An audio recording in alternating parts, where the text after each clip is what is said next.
Hello నమస్తే uncle, మీ పేరు? నా పేరు టీవీఎస్ శ్రీరామచంద్రమూర్తి. ఇప్పుడు ఎంపీ ఎలక్షన్ జరగబోతున్నాయి దేశం అంతటా. ఏ పార్టీకి ఎక్కువ సీట్లు వచ్చే అవకాశం ఉంది? నా ఉద్దేశము మోడీకి మళ్ళీ రావాలి. ఎందుకంటే ఆయన చేస్తున్న వర్క్ అది. మిగతా రెండో పార్టీలో ఆయనకి ఈక్వల్ క్యాండిడేట్ ఎవరు లేరు. అండ్ అంతా కాంగ్రెస్ కానీ ఏది కానీ. సో బీజేపీకి వేస్తేనే అందరికీ మంచిది, దేశానికి మంచిది. అలాగే మన ఈ సికింద్రాబాద్ కాన్స్టిట్యూషన్ అంటే సిట్టింగ్ ఎంపీగా కిషన్ రెడ్డి గారు ఉన్నారు బీజేపీ తరపున. మరి ఆయన గెలిచే అవకాశం ఉంది? మనం బీజేపీని గెలిపించి మోడీని గెలిపించాలంటే కాబట్టి కిషన్ రెడ్డిని కూడా మనం గెలిపించాలి. సో డెఫినెట్గా మన ఇక్కడ కాన్స్టిట్యూన్సీ కూడా మనం కిషన్ రెడ్డికి గెలిపిస్తేనే అక్కడ మోడీ గారికి సపోర్ట్ అవుతుంది.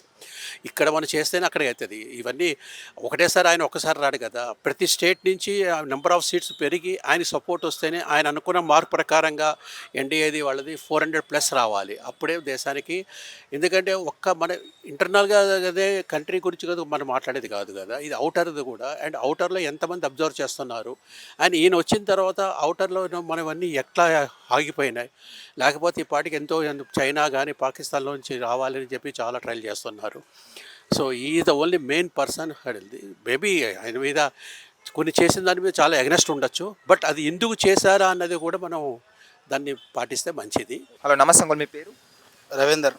ఇప్పుడు ఎంపీ ఎలక్షన్ జరగబోతున్నాయి కదా దేశం అంతటా. సార్ ఏ పార్టీకి ఎక్కువ సీట్లు వచ్చే అవకాశం ఉంది? 100% మోదీకి వస్తుంది.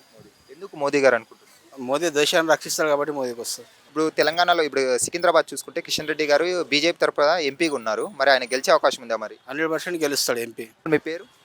బాబురావు. ఇప్పుడు ఎంపీ ఎలక్షన్ జరగబోతున్నాయి దేశం అంతటా. ఏ పార్టీకి ఎక్కువ సీట్లు వచ్చే అవకాశం ఉంది? మోడీ, బీజేపీకి. ఎందుకు మోదీ గారు బీజేపీ రావాలను? కానండి మనది 11వ స్థానం నుంచి 5వ స్థానం తెచ్చాడు. ఇంకోటి ప్రపంచంలో కూడా ఆయనని ఎందుకంటే చాలా మంది లెగ్ చేస్తారు. ఇప్పుడు మన సికింద్రాబాద్ ఎంపీగా కిషన్ రెడ్డి గారు ఉన్నారు ఆల్రెడీ. మరి ఆయన బీజేపీ తరపున పోటీ చేస్తున్నారు. గెలుస్తారు ఎంపీగా కిషన్ రెడ్డి గారు? 100%. కిషన్ రెడ్డి గారు మరి గెలిస్తే కేంద్రం నుండి మోదీ గారి దగ్గర నిధులు తీసుకొని వస్తారు సికింద్రాబాద్కి.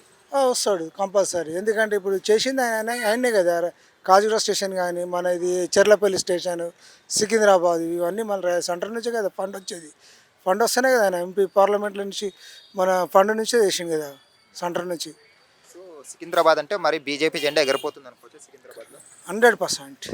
అంతగానం దేవుని ఏం కోరుకుంటాను అన్న? మాకు అన్ని ఇచ్చిన మోడీ సల్లగుండాలని కోరుకుంటున్నా. నేను ఈ రోజుకి ఇంత ప్రశాంతంగా ఉండి వ్యాపారం చేస్తున్నా అంటే కారణం మోడీ గారు గ్యారంటీగా ఉండి నాకు రుణం ఇప్పించడం వల్లే కదా. ఊర్లో ఉన్న మా అమ్మానాయలకి అప్పులు తెచ్చి పంటలేసుకునే అవసరం లేదు. కండ్లు మంటలు మండుతున్నా పొయ్యిలా గొట్టం పెట్టి ఊదే బాధ లేదు. కడుపులో ఉన్న ఇబ్బంది పొద్దుందాకా ఆపుకొని చీకటి పడ్డాక ఊరవతలకు పోయే దౌర్భాగ్యం లేదు. మోదీ తీసుకొస్తున్న స్కీముల వల్ల అందరికీ అన్ని పనులు అయితానాయి. నేను ఎంతో సంతోషంగా చెప్తున్నా, ఇది నా భారత్. మోదీ గారి ఆలోచనలతో ఎదుగుతున్న భారత్. కమలం గుర్తుకి ఓటేద్దాం, బీజేపీని గెలిపిద్దాం. మోడీ మన అందరి నేస్తం, బీజేపీనే గెలిపించేద్దాం.